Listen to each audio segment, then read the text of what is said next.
Tu veux installer Windows et tu ne sais pas comment faire? Eh bien, tu es au bon endroit, puisqu'à la fin de la vidéo, tu seras capable d'avoir le bon matériel pour mettre la bonne installation et surtout mettre tous tes pilotes à jour. Mais avant de commencer, tu auras besoin un peu de matériel. Déjà, tu auras besoin soit de ton PC portable, soit de ton PC de bureau où tu veux installer Windows.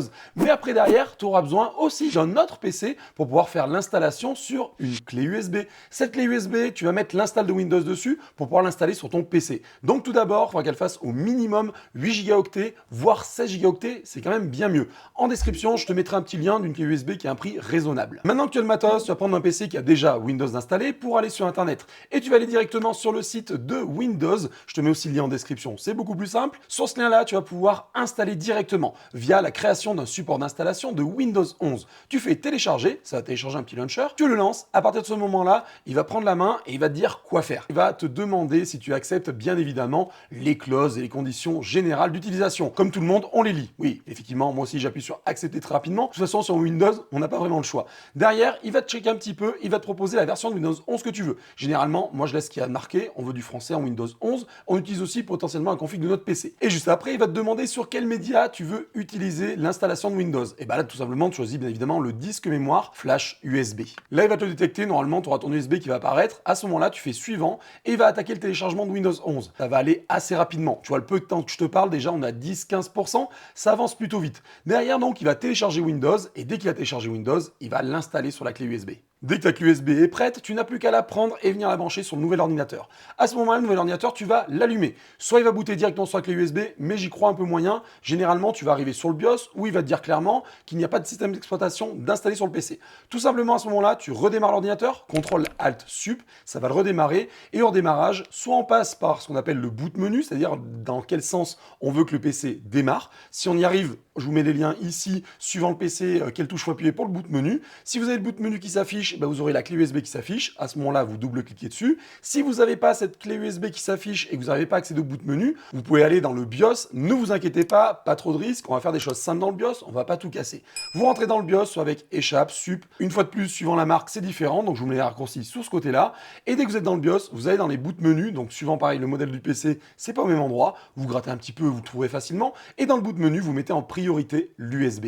À partir de ce moment-là, vous faites CTRL-ALT-SUP. Le PC va redémarrer et automatiquement, il va détecter votre clé USB en priorité. Il va voir que dans la clé USB, il y a une installation de Windows et là, il va vous afficher l'option d'installation. Tout simplement, vous souhaitez installer Windows 11 sur votre PC, vous acceptez de tout supprimer. Bon, clairement, normalement, il n'y a rien, donc c'est pas un problème.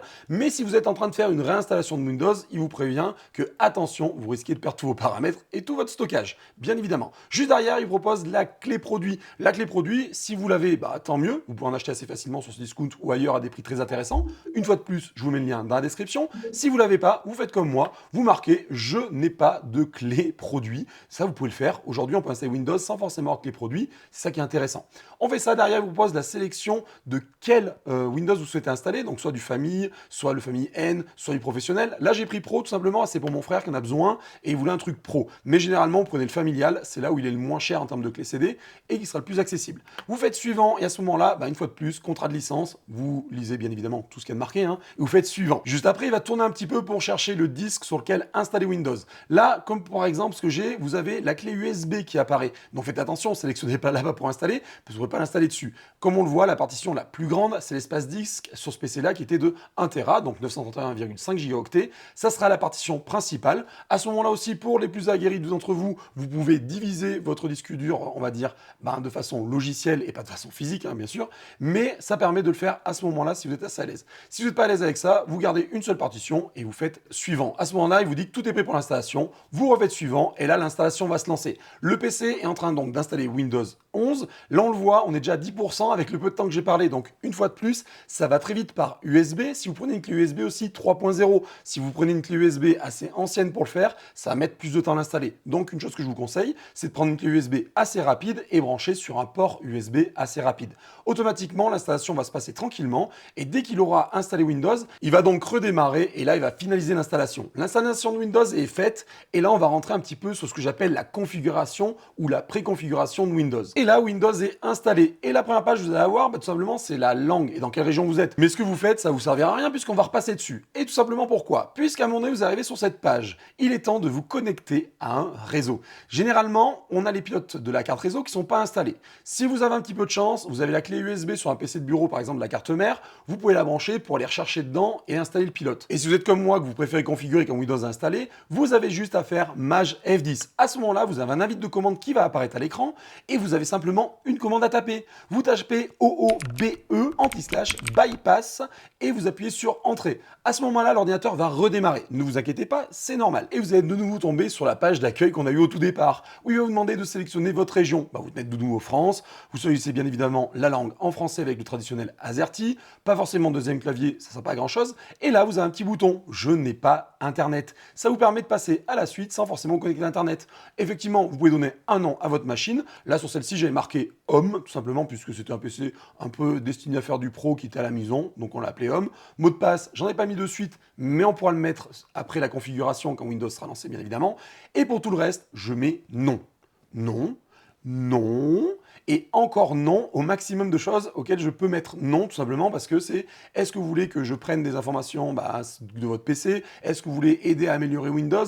Bref, c'est un petit peu des mouchards, donc on en désactive un maximum et on laisse le minimum. Dès que c'est fini, on lance et là, bonjour. Bonjour, ça veut dire simplement que votre PC a Windows d'installer dessus. On n'a pas mis longtemps, à peu près, on va dire 15-20 minutes, grand maximum, quand on n'a pas une très bonne connexion et pas forcément une très bonne clé USB.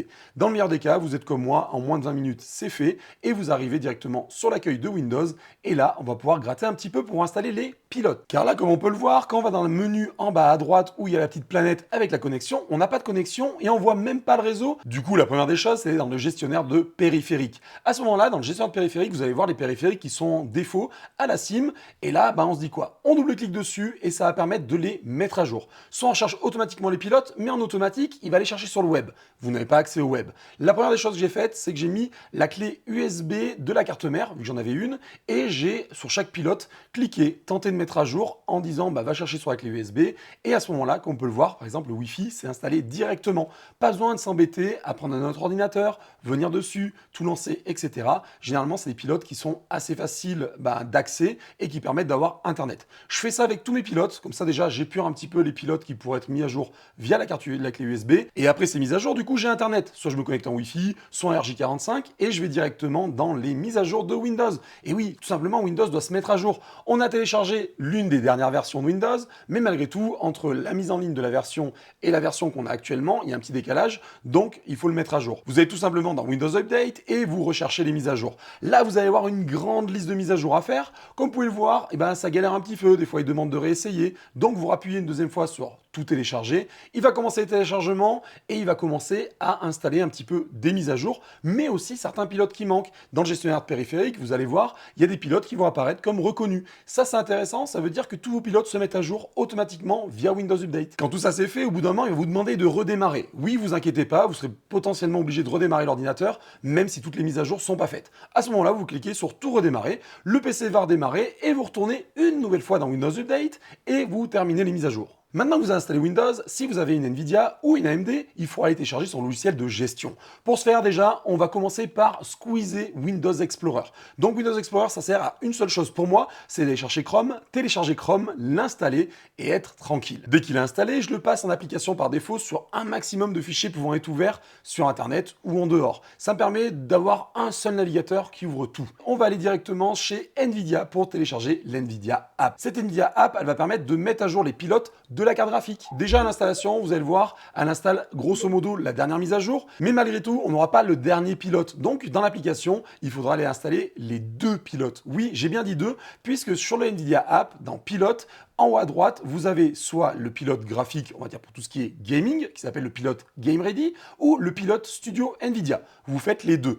La partie gaming, je ne fais pas un dessin, c'est pour tous les jeux du moment qui arrivent. Donc régulièrement, il faut passer dans cette application pour faire des mises à jour pour le gaming. Dès qu'il y a un nouveau jeu qui sort, souvent Nvidia travaille en collaboration et du coup sort des optimisations qui vont avec le jeu. Et le pilote Studio, lui, il sert principalement pour les logiciels. Aujourd'hui, typiquement, j'utilise DaVinci Resolve. Il utilise principalement ma carte graphique pour faire les rendus vidéo. vidéo, elle va beaucoup plus vite, a une capacité de calcul très intéressante, donc mettez bien ces deux pilotes à jour régulièrement. Quand c'est fait, il vous reste plus qu'à redémarrer votre ordinateur et comme vous allez pouvoir le voir, vous aurez un Windows assez épuré. Au départ, vous n'aurez pas le filigrane en bas qui vous dit que Windows n'est pas préinstallé. Vous savez, c'est un petit filigrane en surbrillance sur l'écran. Ça, à la limite, vous pouvez le garder. La seule chose que vous pouvez pas faire avec votre Windows, du coup, c'est de changer les fonds d'écran, pouvoir modifier certaines choses dedans dans les paramètres, mais il ne vous empêche pas d'utiliser Windows facilement. Et voilà, en moins d'une heure, tu as installé Windows, tu as mis ses pilotes à jour et même les pilotes graphiques. Si tu as besoin d'aide pour aller plus loin, j'ai fait une autre vidéo, je la mets dans la description. Tu peux aller la voir, elle va sûrement t'aider à booster ton Windows si tu as un PC qui est un petit peu moyen ou un peu ancien